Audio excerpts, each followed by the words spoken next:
Saudara, ini adalah visual terkini dari ruang rapat paripurna DPR terkait dengan pengesahan APBN 2026. Dan saat ini APBN 2026 telah disahkan oleh Ketua DPR Puan Maharani. Menyampaikan pendapat akhir mewakili Presiden, kami persilahkan.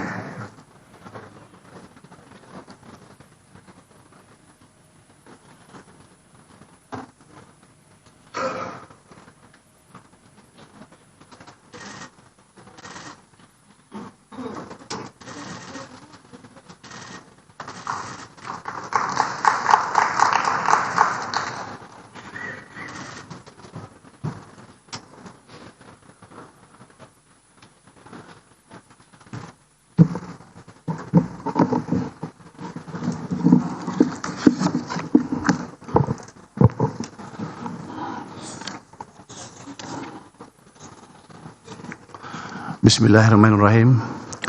Assalamualaikum warahmatullahi wabarakatuh. Salam sejahtera bagi kita semua. Om Swastiastu, Namo Buddhaya, salam kebajikan. Pimpinan dan anggota Dewan Perwakilan Rakyat yang kami hormati, alhamdulillah, puji syukur kehadirat Allah Subhanahu wa Ta'ala atas rahmatnya. Hari ini kita sampai pada penjelasan tingkat 2 pengambilan keputusan terhadap rancangan undang-undang tentang anggaran pendapatan dan belanja negara tahun anggaran 2026. Atas nama pemerintah, kami menyampaikan apresiasi setinggi-tingginya kepada pimpinan dan seluruh anggota Dewan atas dukungan dan persetujuan RAPBN 2026 menjadi undang-undang melalui proses pembahasan yang sangat konstruktif serta menampung berbagai aspirasi dan harapan yang berkembang di masyarakat. APBN 2026 adalah APBN pertama yang disusun langsung oleh pemerintahan Presiden Prabowo Subianto, mengimplementasikan visi dan misi Presiden untuk mewujudkan kedaulatan pangan, energi, dan ekonomi menuju Indonesia yang tangguh, mandiri, dan sejahtera. APBN 2026 didesain untuk mendorong aktivitas ekonomi berputar lebih cepat dan tumbuh lebih tinggi. Sektor real bergerak dan daya beli masyarakat meningkat sehingga dapat mengakselerasi tercapainya kesejahteraan yang berkeadilan. Bapak, Ibu pimpinan beserta anggota Dewan yang kami hormati, Presiden menargetkan pertumbuhan ekonomi 8% dalam jangka menengah untuk membawa Indonesia menjadi negara maju. Negara yang berhasil naik kelas seperti Korea Selatan dan Singapura tumbuh rata-rata di atas 7,5% dalam 10 tahun sebelum menjadi negara maju. Tiongkok sebagai ekonomi terbesar setelah AS juga dapat menjadi benchmark. Dengan strategi yang tepat, ekonomi Tiongkok tumbuh tinggi, bahkan pernah melampaui 10% year on year selama periode 2003-2007 dan pada tahun 2010. Target ini tidak mudah, namun bukan berarti tidak bisa diwujudkan Indonesia. Sejarah menunjukkan sebelum krisis keuangan Asia tahun 1998, ekonomi Indonesia tumbuh rata-rata di atas 6%. Untuk menjadi negara maju, strategi pembangunan ekonomi Indonesia berbasis pada konsep Sumitonomics yang difokuskan pada 3 pilar utama. Pertama, pertumbuhan ekonomi yang tinggi. Kedua, pemerataan manfaat pembangunan. Dan ketiga, stabilitas nasional yang dinamis. Untuk menjalankan 3 pilar tersebut, mesin-mesin pertumbuhan harus dihidupkan dan dipastikan berjalan selaras. Fiskal, sektor keuangan, dan perbaikan implementasi harus sinergis menggerakkan perekonomian Indonesia agar dapat tumbuh melampaui 6% dalam waktu tidak terlalu lama. Dengan konsistensi menjaga keselarasan mesin-mesin pertumbuhan, diharapkan dapat memacu pertumbuhan dalam jangka menengah. Pimpinan dan anggota Dewan Perwakilan Rakyat yang kami hormati, Untuk pertumbuhan ekonomi yang tinggi, APBN berperan sebagai katalis untuk mendukung sektor swasta sebagai motor penggerak utama pertumbuhan. Kinerja sektor-sektor bernilai tambah tinggi terus diperkuat dengan tetap menjaga ketahanan sektor resilient. Sektor resilient seperti pertanian, industri manufaktur, padat karya, dan pariwisata dijaga tetap tumbuh tinggi sehingga berkontribusi optimal bagi penciptaan lapangan kerja dan pertumbuhan ekonomi. Dukungan APBN untuk hilirisasi sumber daya alam, salah satu contoh high value added sector, terus dilakukan dan diperluas. Pemerintah juga tetap menyediakan berbagai insentif fiskal seperti tax holiday, super deduction untuk riset dan pelatihan, serta pengembangan kawasan ekonomi khusus yang terintegrasi dengan rantai nilai industri nasional dengan perspektif nilai tambah tinggi bagi perekonomian. Peran Danantara diperkuat untuk mengakselerasi investasi pada sektor-sektor produktif bernilai tambah tinggi dan memperkuat posisi Indonesia dalam global value chain. Investasi Danantara sekaligus mengungkit peran investasi swasta untuk mendukung pembangunan.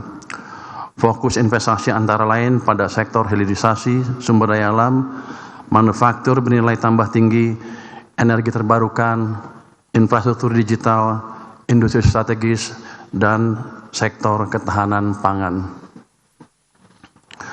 Untuk memperkuat mesin pertumbuhan sektor keuangan, pemerintah baru saja menggeser penempatan dana kas dari Bank Indonesia ke Bank Himbara senilai 200 triliun rupiah sebagai sumber pendanaan murah.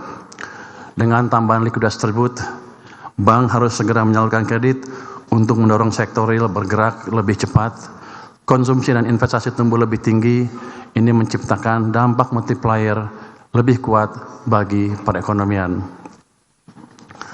Pemerintah akan terus mendorong perbaikan iklim investasi melalui deregulasi dan debottlenecking. Pemerintah menerbitkan PP nomor 28 tahun 2025 mereformasi sistem perizinan berusaha berbasis risiko dengan menyederhanakan proses dan mempercepat layanan yang terintegrasi dengan pengawasan melalui subsistem online single submission risk based approach.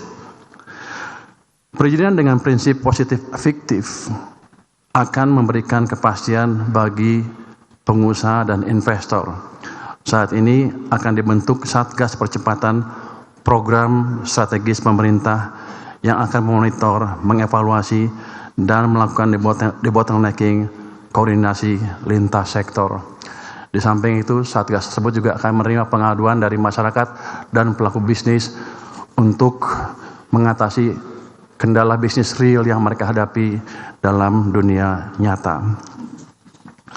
Dalam mendukung pilar pemerataan manfaat pembangunan, peran APBN dioptimalkan untuk mendistribusikan keadilan.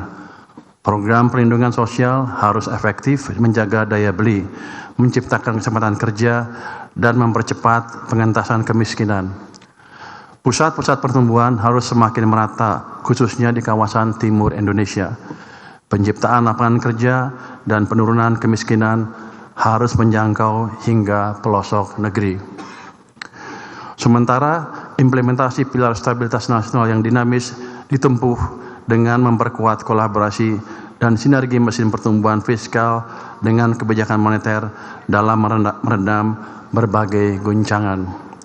Pemerintah terus mengendalikan inflasi dan menjaga daya beli masyarakat dengan menjaga stok pangan, memperluas distribusi, stabilisasi harga pangan, serta penguatan koordinasi antara pemerintah pusat dan daerah dalam pengendalian inflasi.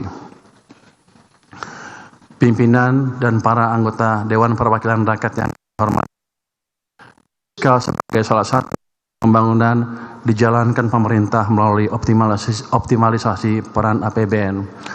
APBN 2026 difokuskan pada 8 agenda prioritas yang meliputi 1. Kegiatan pangan, ketahanan energi, makanan bergizi gratis, pendidikan bermutu, kesehatan berkualitas, pembangunan desa, koperasi dan UMKM, pertahanan semesta, serta akselerasi investasi dan perdagangan global.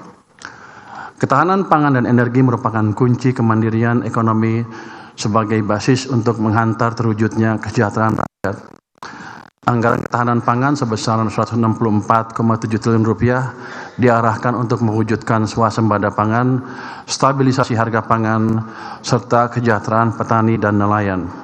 Sementara itu, anggaran ketahanan energi sebesar Rp402,4 triliun diarahkan untuk mendorong peningkatan lifting migas, percepatan transisi energi yang lebih ramah lingkungan, dan stabilisasi harga untuk menjaga daya beli masyarakat. Program makanan bergizi harus memberi manfaat maksimal bagi masyarakat. MBG didesain untuk meningkatkan kualitas gizi anak sekolah serta ibu hamil dan balita, sekaligus memberdayakan UMKM serta mendorong ekonomi lokal. Alokasi anggaran MBG tahun 2026 mencapai Rp335 triliun. Anggaran pendidikan dialokasikan sebesar Rp769,1 triliun untuk mewujudkan sumber daya manusia unggul dan berdaya saing melalui berbagai program antara lain gaji dan tunjangan guru, dosen, tenaga pendidik, pemberian beasiswa, program Indonesia Pintar dan Kartu Indonesia Pintar kuliah, sekolah rakyat, sekolah unggul Garuda, bantuan operasional sekolah, serta bantuan operasional penyelenggaraan pendidikan anak usia dini dan perguruan tinggi.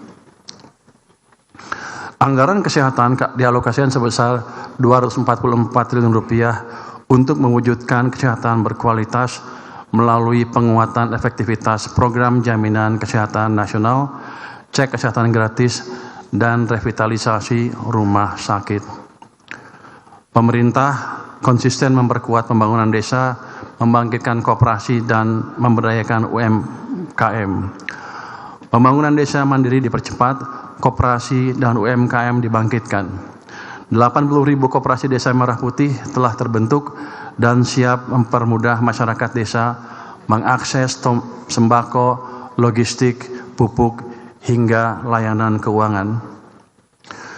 Pertahanan semesta terus diperkuat, ditempuh dengan mendorong modernisasi alat utama sistem pertahanan dan memperkuat komponen cadangan, termasuk memberdayakan industri strategis nasional serta peningkatan kesejahteraan para prajurit. Akselerasi investasi dan perdagangan global untuk pertumbuhan ekonomi yang lebih tinggi.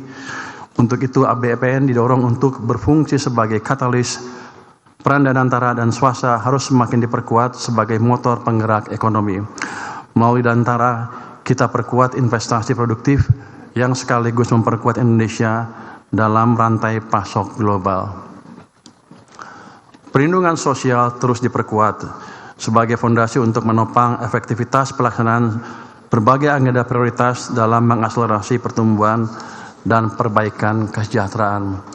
Anggaran perlindungan sosial dialokasikan sebesar Rp508,2 triliun diarahkan agar lebih tepat sasaran dengan menggunakan data tunggal sosial ekonomi nasional dan sinergis dengan berbagai program lainnya sehingga efektif untuk memutuskan rantai kemiskinan. APBN 2026 dirancang ekspansif sebagai berikut. Belanja negara dialokasikan sebesar Rp3.842,7 triliun. Di dalamnya terdapat transfer ke daerah sebesar Rp693 triliun digunakan untuk mendukung pemerataan kesejahteraan masyarakat dan menggairahkan perekonomian di daerah. Belanja pemerintah pusat dan transfer ke daerah merupakan satu kesatuan yang utuh untuk mendukung agenda pembangunan dalam mewujudkan kesejahteraan rakyat. Pendapatan negara diperkirakan mencapai sebesar Rp3.153,6 triliun. Defisit APBN sebesar Rp689,1 triliun atau 2,68% dari PDB. APBN 2026 tetap fleksibel agar adaptif dan responsif terhadap guncangan. Dengan pengelolaan fiskal yang efektif dan dukungan sektor keuangan yang liquid dan efisien, serta iklim investasi yang kondusif, pertumbuhan ekonomi 2026 ditargetkan sebesar 5,4%. Inflasi akan dikendalikan di level 2,5%, suku bunga SBN dijaga di sekitar 6,9%, dan nilai tukar rupiah berada di sekitar Rp16.500 per dolar Amerika Serikat. Kesejahteraan rakyat ditargetkan membaik yang terrefleksi dari peningkatan jumlah penduduk bekerja menjadi 153 juta orang dengan penciptaan 3,4 hingga 4 juta lapangan kerja baru. Dengan demikian, penduduk yang menganggur akan turun hingga di bawah 7 juta orang dan tingkat pengangguran terbuka membaik ke kisaran 4,4% hingga 4,96%. Dengan perbaikan pasar tenaga kerja, jumlah penduduk miskin ditargetkan turun hingga di bawah 20 juta orang, secara presentasi akan kurang dari 7,5%. Target tersebut akan lebih baik dari data realisasi jumlah penduduk miskin per Maret 2025, yaitu 23,85 juta orang atau 8,47% dari total penduduk. Indikator kesejahteraan lainnya juga ditargetkan untuk membaik. Rasio ini dalam kisaran 0,377 hingga 0,380. Indeks modal manusia sebesar 0,57. Indeks kesejahteraan petani diperkirakan sebesar 0,7731 dan proporsi penciptaan lapangan kerja formal sebesar 37,95%. Gross National Income per kapita ditargetkan 5.520 dolar Amerika. Intensitas emisi gas rumah kaca di 37,14% dan indeks kualitas lingkungan hidup 76,67%.